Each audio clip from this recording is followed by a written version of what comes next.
Hi, today from OJS we are going to discuss about the difference between lymphedema and lipedema. Now, if you look at lymphedema, lymphedema is a condition where there is a weakness of the lymphatic system following either trauma, infection, or could be a congenital condition, or following radiation, or following cancer. Here in lymphedema, in a typical lymphedema in the lower limbs, because lipedema and lymphedema both occur in the lower limbs, so I shall be discussing about the lower limbs, though even the upper limbs can be affected.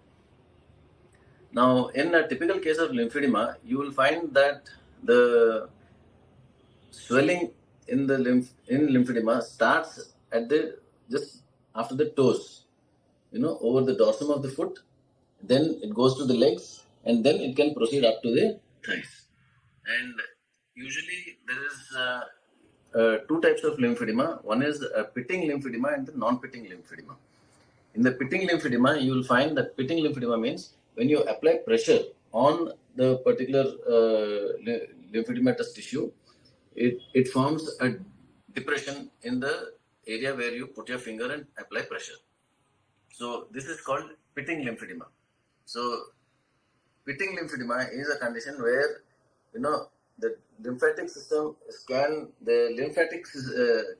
lymph can be still be removed from the tissue by using some methods like compression garments or using crepe bandages, tight elastic crepe bandages starting from the toes upwards, or using compression garments of a particular amount of pressure, and thirdly lymphatic pumps and foot elevation, the limb elevation. You keep the limb elevated to around 30 degrees angle, and so that the lymphatics can drain out from the top to bottom and goes back into the circulation.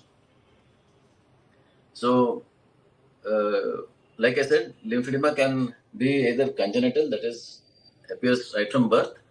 It can also be following some kind of injuries, that is trauma, to the lymph nodes or the lymphatic channels, due to which there is a break in the continuity of the lymphatic system, causing stasis or retention of fluid in the distal part of the limb, causing lymphedema, or it could be following infection like filariasis, which leads to a leg called elephantiasis, where there is no abnormal amount of swelling that takes place, and also cancer.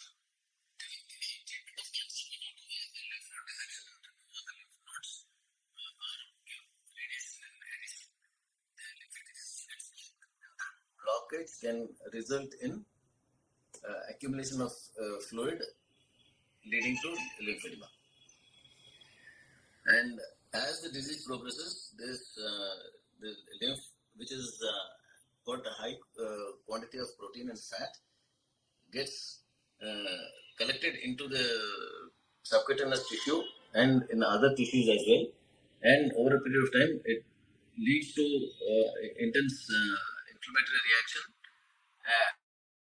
Can get infected as well and cause fibrosis. And this fibrosis leads to what is called a non-pitting edema, or where the pressure does not cause an indentation.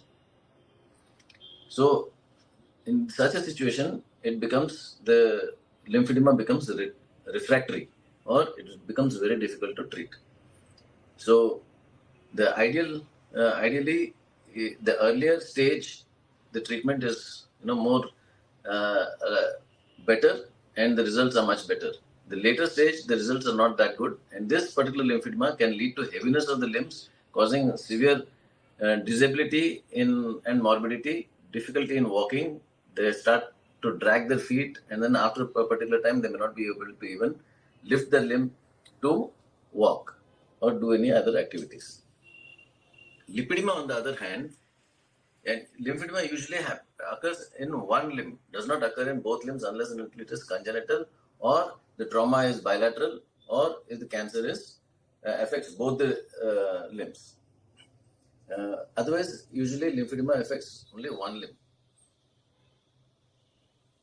In lipedema, on the other hand, it's a genetically predetermined linked to hormones, that is the female hormones like estrogen and progesterone.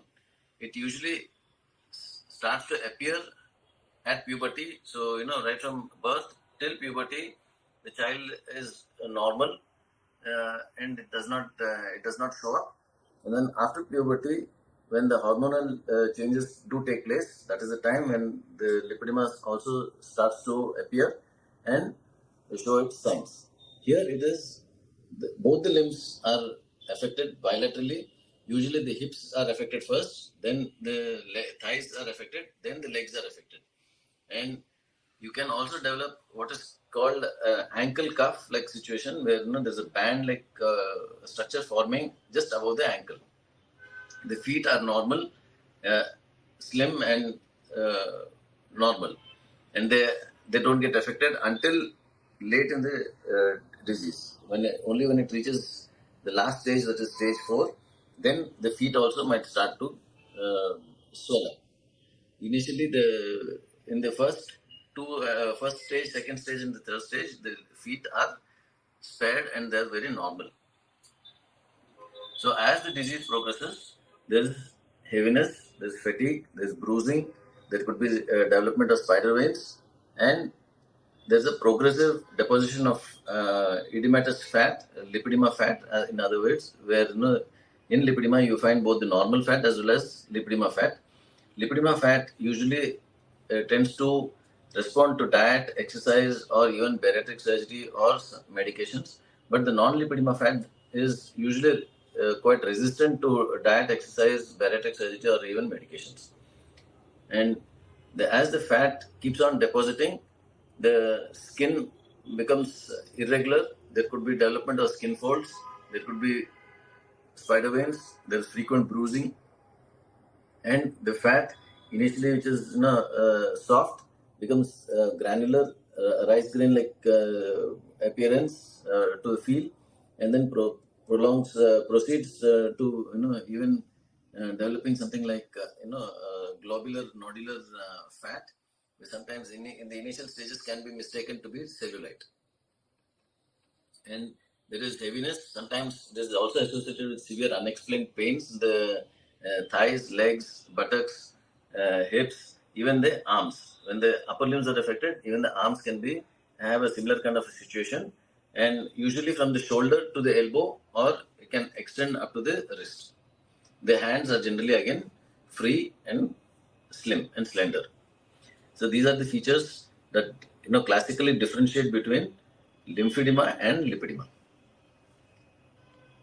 And the treatment for lipedema can be conservative as well as surgical.